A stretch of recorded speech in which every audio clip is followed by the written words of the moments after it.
What is up, YouTube? I just want to talk a little bit about my faith. Um, this is something I think I did before. I'm not sure. I think I done it on TikTok, but I never went in full depth on it. So I grew up Christian, not any particular type of Christian, not Baptist, not Methodist, not Pentecostal. Um, we went to every single type of church out there. Um,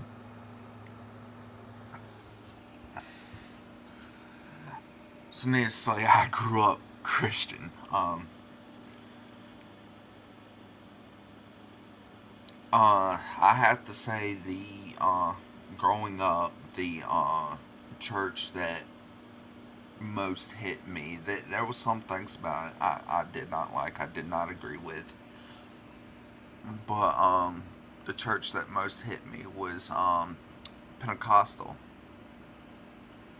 Because in Pentecostal, you don't believe in once saved, always saved. And that's the part that really got me. Because I understand more than anybody. It's like, okay, you go and you rob a bank. You do your time, get out early, good behavior. And, I mean, there's so many analogies that go good with this. You get out early for good behavior, okay, you're a free man. Go rob another bank. You're back in the same cell you was in before. You can keep being set free and you can keep sliding back. Um, I mean, you can get to a point where you're free for the rest of your life, but there's still always that chance you can always fall back into darkness.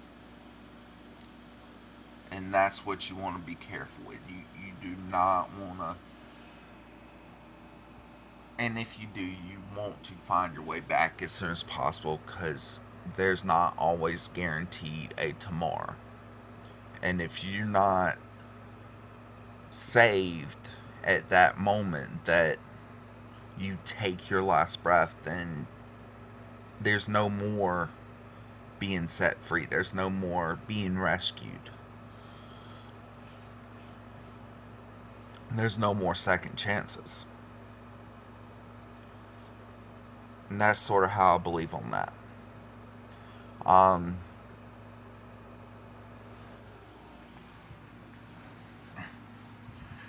but a lot of Christians, doesn't matter what you go to, they like to pick and choose things out of the Bible that they believe in and don't believe in.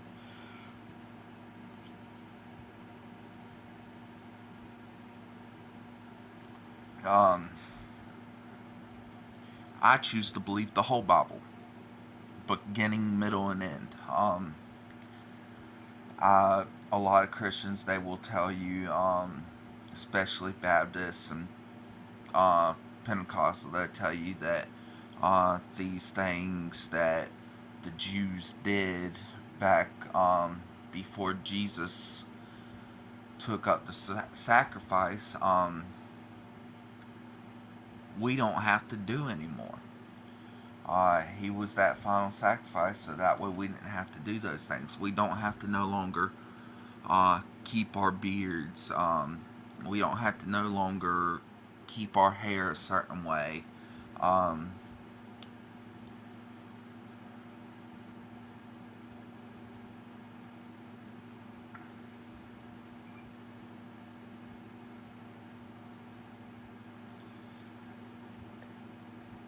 but even Jesus himself, and when you try to bring this up, they say that's the law. Oh, when Jesus refers to the law, he's referring to the laws of Moses. The don't trim the edges of your beard or shape round off your head. Don't obey thy mother and father, love thy neighbor, worship no other God other than me, um, do not cast images of deities, uh, don't make gold and bronze statues of gods. Um,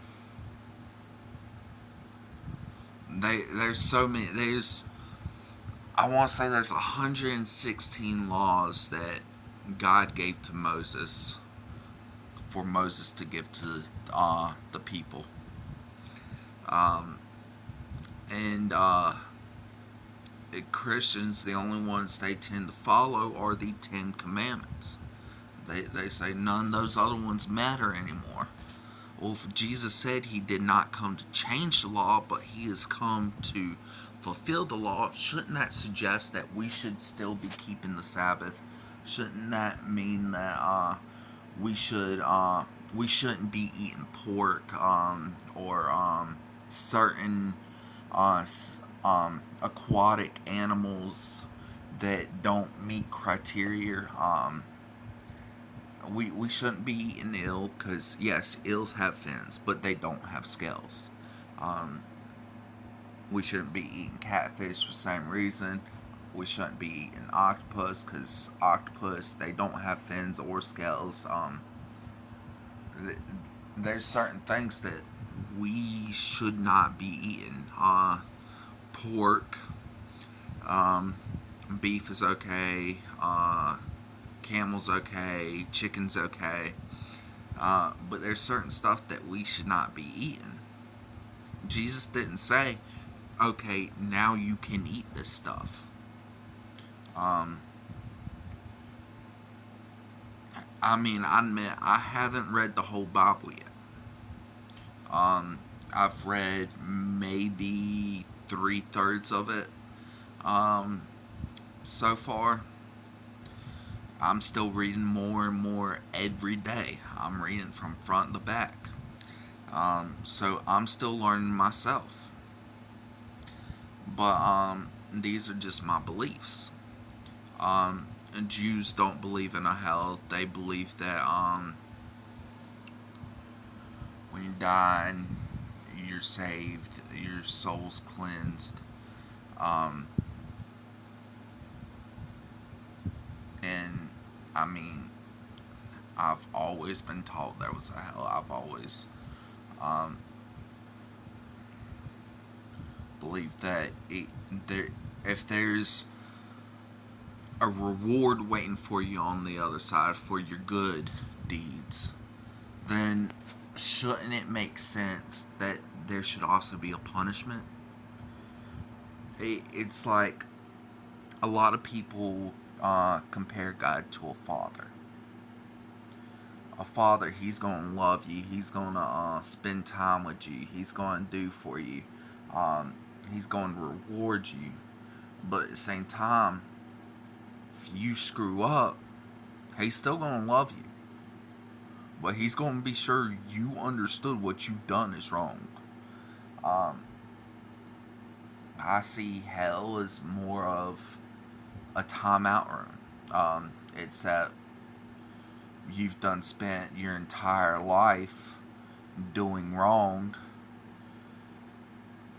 uh, with no consequences to it.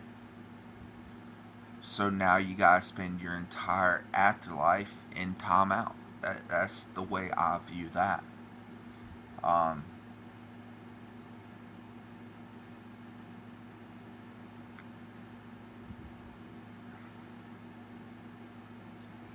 but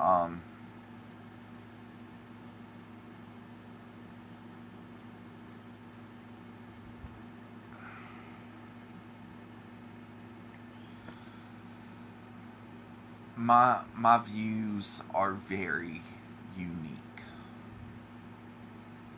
Um, I don't know what to classify my faith as, other than that I believe in the one singular God of that led the Jews out of bondage. Um, I believe that we should be practicing all of his commandments, not just the ones that best suits us. Um,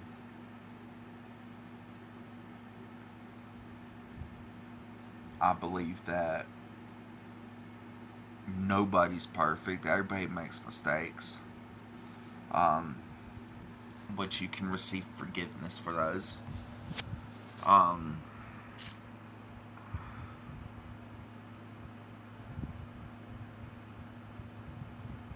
if you see the way I live, um, I don't work on Sabbath. I won't even pick up a hammer. I won't drive on Saturday. Um, Saturday is my Sabbath. Because what I believe is Saturday is the seventh day of the week. God rested on the seventh, therefore we shall also rest on the seventh. Um, I believe we should remember Passover uh, and celebrate that.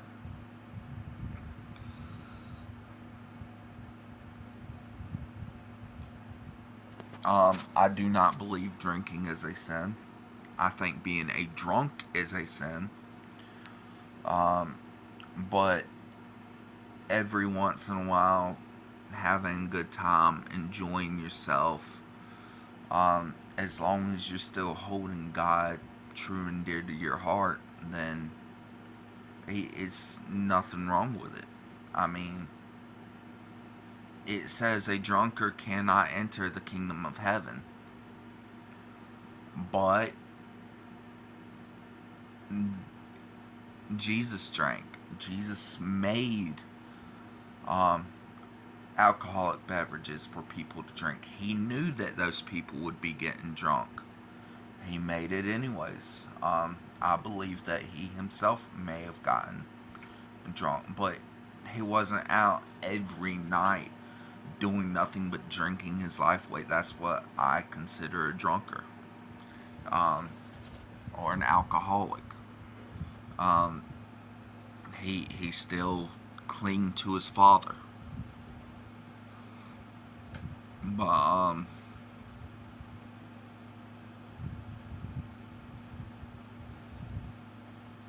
if you're out drinking your life away and that's all you ever do is drink, I do believe God will lay it on your heart that this is wrong. You need to stop. This is not healthy for you. You are going to kill yourself. Um, it may be a good time for you, but this ain't how I intended you to live. When you're going out and spending every single paycheck on liquor and beer, um, that's when I see it as a problem. That's when I see it as a sin. Um,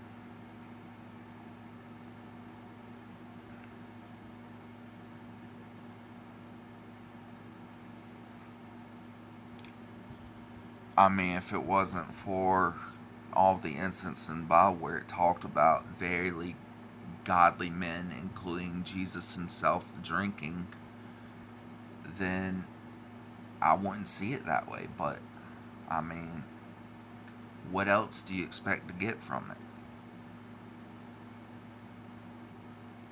I know a lot of people say it's wrong, but, I mean, um, there is the case of marijuana. That's a subject that's been talking about a lot here lately. In South Carolina, marijuana is a sin. Don't do it. If you do it, I can't tell you what you can and can't do. Just I hope to God you repent for it. But in the Bible it says respect the laws of your leaders. Says because God has appointed those leaders Himself for a purpose. Uh, and it's illegal to smoke in South Carolina along with other states. So yes, that whole this is a herb created by God. That's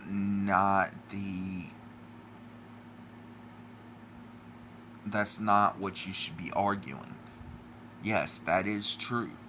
Um, in Genesis, God says, "I have created every tree that bears fruit and every herb that bears seed for men to enjoy, not for men to use as medicine, not for men to only use it certain ways. It says for men to enjoy." Meaning, if that's what you want to do, go for it. It is a privilege for us. But when you're using that to argue that it doesn't matter if it's against the law or not, this is what God made for us, man. That's wrong. It's still a sin. If it's illegal. Um, so if weed was legalized in the state of South Carolina, yes, I would enjoy it. Until then, it is a sin. And I'm not going to move just so I can smoke weed. um, if I move, it's going to be for multiple of other reasons. Yes, it would be nice. Yes, I have smoked. Uh, but as of now, it's just not worth it. Um,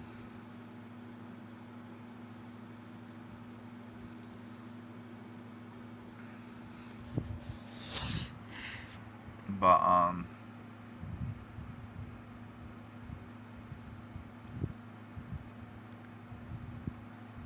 I mean, if y'all believe in God, y'all are Christian, y'all are Jewish. Um, the only thing y'all can do is read y'all's books. Don't have some pastor or rabbi read it for you. Um, because a lot of times they're not going to read the whole thing. They're going to read what they see as most important. Read it yourself, front to back. Pray to God, ask Him for guidance, and at the end of the day, your beliefs are your beliefs. Um, if you choose not to believe in a God, that's your beliefs. Can't nobody tell you to believe otherwise. Uh, and can't nobody tell you your beliefs are wrong. Because, in all honesty, I believe my beliefs to be right. I mean, that's why they're beliefs. I believe anybody else's beliefs to be wrong, but I have no 100% definite answer to that. I mean, that's what I believe. And if I die and it turns out there's no afterlife, or if the afterlife is not what I thought it to be, um, then at least I can say I've lived my life true to my values. And that's what I would expect anybody else to do. Do I want more people to be saved? Um, yes. But how that's going to happen is not for me to decide. That's entirely on God.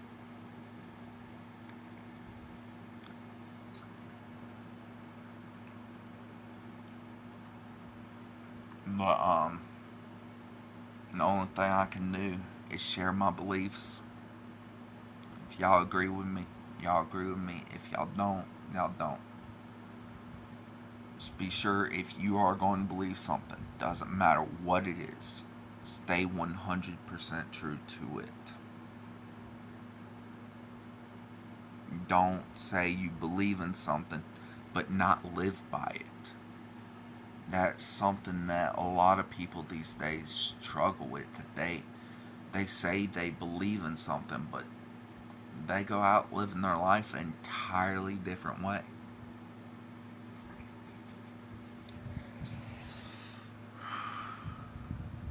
How you expect other people to follow your beliefs if you don't live by them?